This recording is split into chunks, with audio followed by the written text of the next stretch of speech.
ভালো দাদু, ও ভালো দাদু, বাড়িতে আছো? কে? আমি ফুলি আর আমার বন্ধুরা।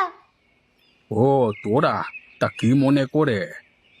আমরা লাল বৃষ্টি সম্পর্কে জানতে এসেছি। এই অভিশাপ কাটানোর কোনো উপায় নেই? উপায় হয়তো আছে, তবে আমার জানা নেই। সেই সাধু কাউকে কিছু বলে যায়নি। ও আচ্ছা, তাহলে আমরা আসি। এসো।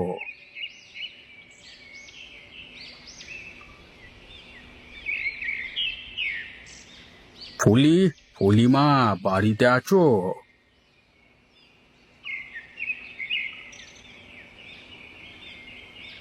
আপনি এখানে? ফুলিকে কি দরকার আপনার?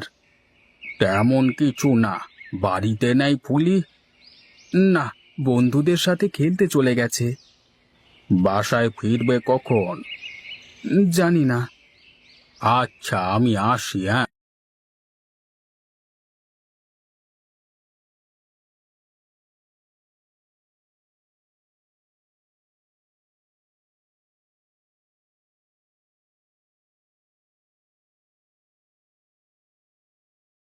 দাদু, আপনি কিছু বলবেন? হ্যাঁ, মনোযোগ দিয়ে শোনো। বলুন, আমরা শুনতেছি। আমি গতকাল একটা স্বপ্ন দেখেছি। কি স্বপ্ন দাদু? স্বপ্নে লাল বৃষ্টি সমস্যা সমাধানের উপায় খুঁজে পেয়েছি। কি উপায় দাদু, বলুন আমাদের। নদীর অপর পাশে বনের মধ্যে বটগাছের শেকড়ের নিচে একটা উনুন রাখা আছে। যদি কোনো নিষ্পাপ সৎ মানুষ সেটা খুঁড়ে বের করে পানিতে ফেলে দিতে পারে, তাহলেই লাল বৃষ্টি আর হবে না। আমি যাব সেটা খুঁড়ে বের করে আনতে। কিন্তু মা, তুমি তো অনেক ছোট মানুষ, তুমি কিভাবে পারবে? আমাকে পারতেই হবে। এই গ্রামকে বাঁচাতে গেলে মরতে হলেও আমি রাজি আছি। কিন্তু মা, আর একটা কথা আছে। কি কথা দাদু?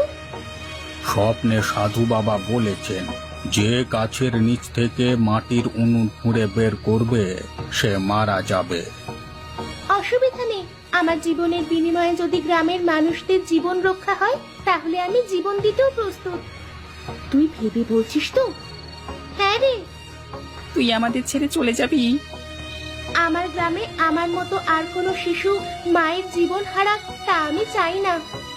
সাবাস মা, একমাত্র তুমিই পারবে এই অভিশাপ থেকে মুক্তি দিতে। কবে যাবে তুমি? আগামীকাল সকালে যাব।